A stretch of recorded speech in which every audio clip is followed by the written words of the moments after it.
Ah, FTL and its ruthless combination of enemies. We've fought them a million times. Challenge runs of Binding of Isaac are being invented all the time.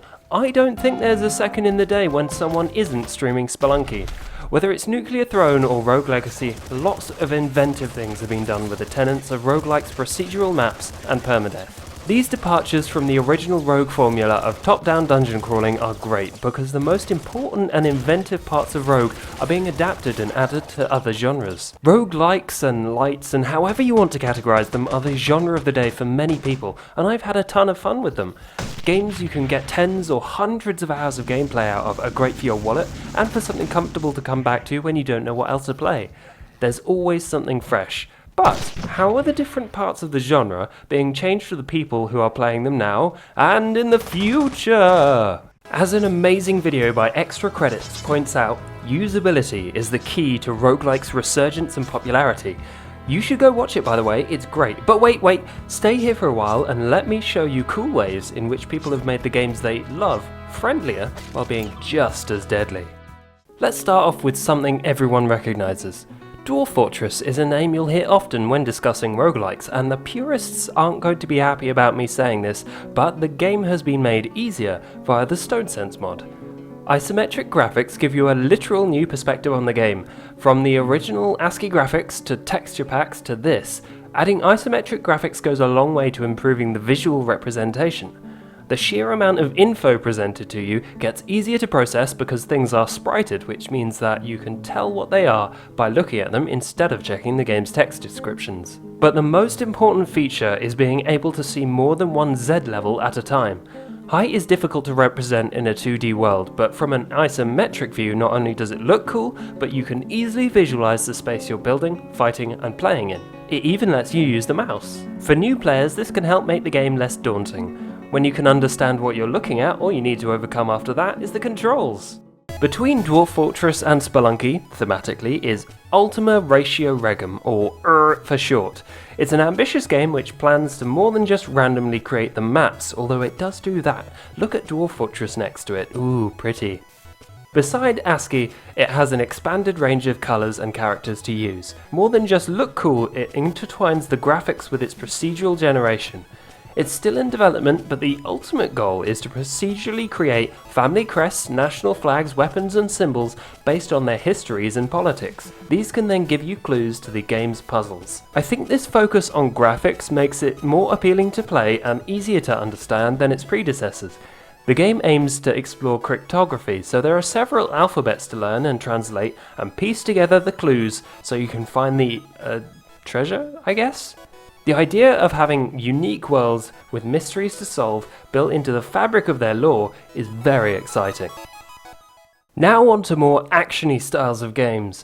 Teleglitch and Super House of Dead Ninjas took the fun part of having lots of things to kill and went in separate directions with them. Shodan is more of a speedrunner's paradise in that its platforming is for people who want to move quickly and precisely. There are lots of different enemies, and while they act pretty simply in tight spaces, it can come down to pixel perfect decisions as to who explodes in blood. It even adapts the permadeath with unlocks. Items make your accomplishments persistent and can radically change the way you move and fight. Being able to skip to further levels as well means that you've got a better chance of finishing the game. Unskilled players are rewarded, not locked out of the fun, but the challenge is still there for the players who are up to it.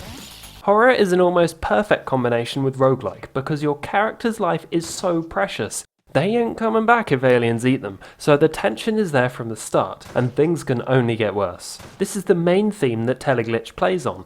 Dark corridors and aggressive enemies play with your mind. There could be the monster that kills you hiding around the next corner. Even then, there are powerful guns that blast your foes backwards and send their giblets all over the place. One thing I find strange is that most of the recent roguelikes have definitive endings. Obviously, if you get splattered, that's game over, which is true of all of them, but the fact that you technically could go on forever if you're good enough is an intriguing possibility. Instead of defeating FDL's Rebel Cruiser, the Infinite Space mod removes the pressure of the Rebel fleet hounding you so you can explore. For some games, I can see that after a while you could get to a point where you end up steamrolling every challenge you meet. Some games have sidestepped this problem by having a looping mechanic. Risk of Rain and Nuclear Throne both let you return to harder versions of earlier levels and run through it again, earning more levels or items for epic runs. Sunless Sea, a seafaring roguelikes, lets you choose what your character's goal is. Monetary gain are enough tales of the sea to write a book. Even if you achieve it, you don't have to cash it in until you're good and ready. Let's take a look at the genres that roguelike is being mixed up with, shall we? How about some good old-fashioned arcade flight sim shooty goodness? Skyrogue is pretty easy to get to grips with, just pick a plane and then blow stuff up. The permadeath and procedural maps are pretty subtle, so you can focus on the flying bit. Loads of different weapons to unlock, but you don't get to keep them if you die. This is one of the ones where you can play one life infinitely, but good luck doing that. Next up is Neo Scavenger, which is all about surviving in the wilderness. The environment, monsters and people all want you dead, and unless you craft yourself a spear, then they're going to get their way. There are hidden encounters which can change the way factions react to you and give you special items. It has a great creepy post-apocalyptic world thing going on, where you never feel safe and monsters aren't always the scariest thing out there. Would you like a bit more Dark Souls in your platformer? Okay then, have a nice hot slice of the dungeoning. This is one where you have to take it slow and make sure that you can approach a dangerous beastie from the opportune angle. All the lore is hidden in the descriptions to the items, which is cool because some of them have related effects. Despite having to take your time to plan out moves, there is a timer and a score, so I'm guessing that leaderboards can't be far behind.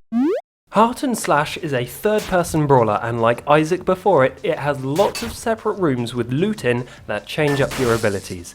Not just attacks, but they affect your jumps and dashes and special abilities. They can be leveled up to improve and change the way that they work too. So you see, the future for roguish games is bright. People are taking it to new places to become new things. And there is plenty of unexplored ground when it comes to the mechanics, like a roguelike real-time strategy. Oh, or a roguelike RPG. Or, a roguelike where you're a frog that has to stop other people from... So thank you everyone for watching. If you want to check out any of the games I've mentioned, all of the links will be in the description. If you have enjoyed the video, please do give it a like, and if you want to discover more awesome indie games, please do press that subscribe button. Until next time, goodbye!